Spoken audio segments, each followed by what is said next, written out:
Drunk. Drunk? Drunk?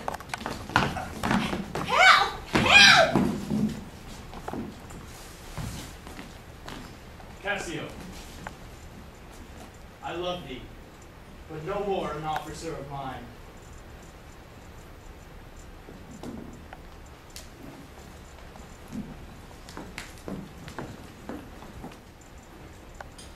You have not been a bad then? I know. The day had broke before we parted. I have made bold, Iago, to send in to your wife. My suit to her is that she will to virtuous Desdemona procure me some access. I'll send her to you presently, and I'll devise a means to draw the Moor out of the way, that your converse and business may be more free. I humbly thank you for it. I never knew a Florentine more kind and honest. Madam, my lord approaches. Madam, I'll take my leave.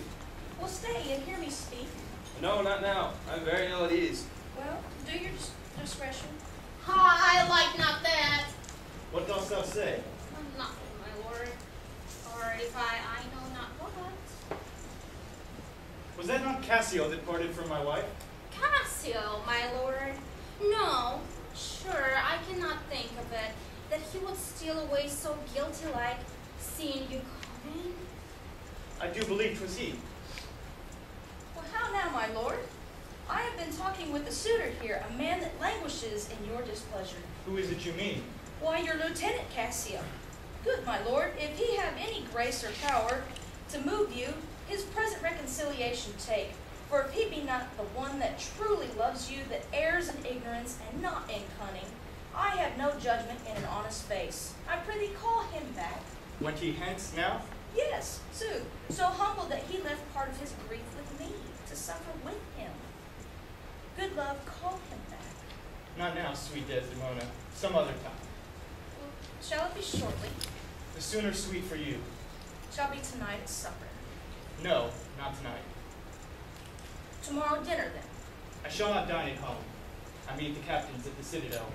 Why then, tomorrow night, or Tuesday morn, Tuesday noon, or night, on Wednesday morn. I prithee name the time, but let it not exceed 3 days. In faith, he's penitent. What, Michael Cassio, that came a-wooing with you, and so many a time when I have spoke of you dispraisingly, hath taken your part, to have so much to do, to bring him in. Trust me, I could do much if you would just, Prithee, no more. Let him come when he will. I will deny thee nothing. What dost thou say, Iago? Did Michael Cassio, when you would, my lady, know of your love? Why, yes, he did, from first to last. Why dost thou ask? But for a satisfaction of my thought, no further harm. Why have thy thought, Iago? I did not think you had been acquainted with her. Oh yes, and he went between us very oft. Indeed. Indeed, aye, indeed. Discernest thou aught in that? Is he not honest? Honest, my lord? Honest, aye, honest. My lord, for aught I know. What dost thou think? Think, my lord. Think, my lord, he echoes me, as if there was some monster in his thought, too hideous to be shown. I heard thee say even now, thou likedest not that when Cassio left my wife.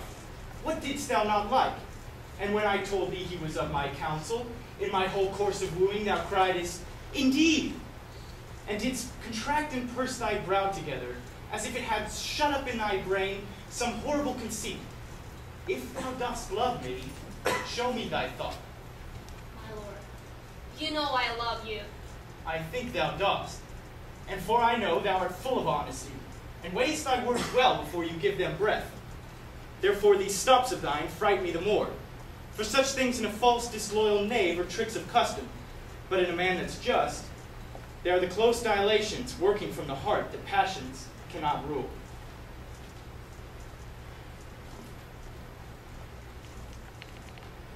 How now, my dear Othello? your dinner, and the generous islanders by you invited do attend your presence. I am to blame. Why do you speak so faintly? Are you not well? I have a pain upon my forehead here.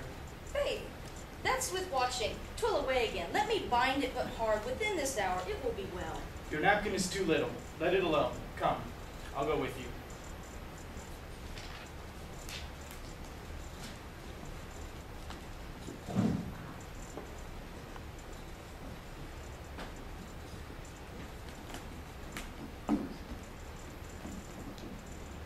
I am glad I have found this napkin. This was her first remembrance from the war.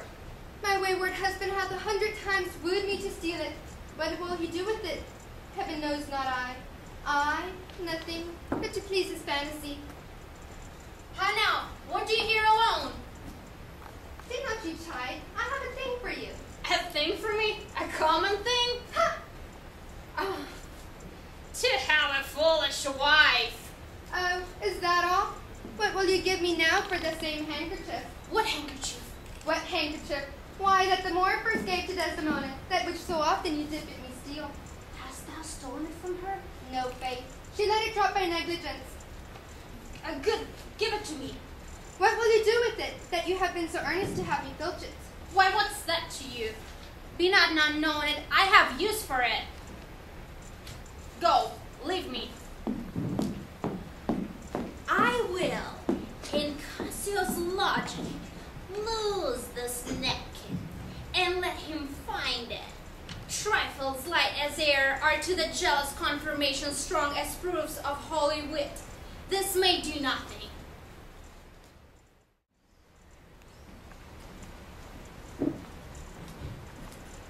Nay, but be wise. Yet we see nothing done. She may be honest yet. Tell me but this, have you not sometimes seen a handkerchief spotted with strawberries in your wife's hand? I gave her such a one. 'Twas my first gift. I know not that, but such a handkerchief. I am sure it was your wife's. Did I today see Cassius wipe his beard? If it be that, If it be that, or any of that was hers, it speaks against her with the other proofs. oh, that the fool had 40,000 lives! One is too poor, too weak for my revenge. Now do I see 'tis true. Look here, Iago. All my fond love, thus do I blow to heaven. 'Tis gone. Arise, black vengeance, from thy hollow cell. Yield up, O love, thy crown and hearted throne to tyrannous hate. Swell bosom with thy fraught, for 'tis of aspics' tongues. Yet be content. Oh, blood! Blood! Patience, I say, your mind perhaps may change. Never, Iago. Like the Pontic Sea, whose icy current and compulsive course ne'er feels the retiring ebb, but keeps on due to the Propontic and the Hellespont, even so my bloody thoughts with violent pace shall ne'er look back, ne'er to humble love, till that a capable and wide revenge swallow them up. Now by yond marble heaven, in the due reverence of my sacred vow, I here engage my words. Do not rise yet. Witness, you ever-burning lights above, you elements that clip us round about. Witness that here Iago doth give up his wit, hand, heart to wronged Othello's service, and to me shall be in me command forever bloody business. I greet thy love, not with vain thanks, but with acceptance bounteous, and will to the instant put it to thee. Within these 3 days, let me hear thee say that Cassio is not alive. Dad, 'tis done at your request, but let her live. Oh, damn her, lewd minx! Come, go with me apart. I will withdraw to furnish me with some swift means of revenge for the fair devil. Now art thou my lieutenant. I am your own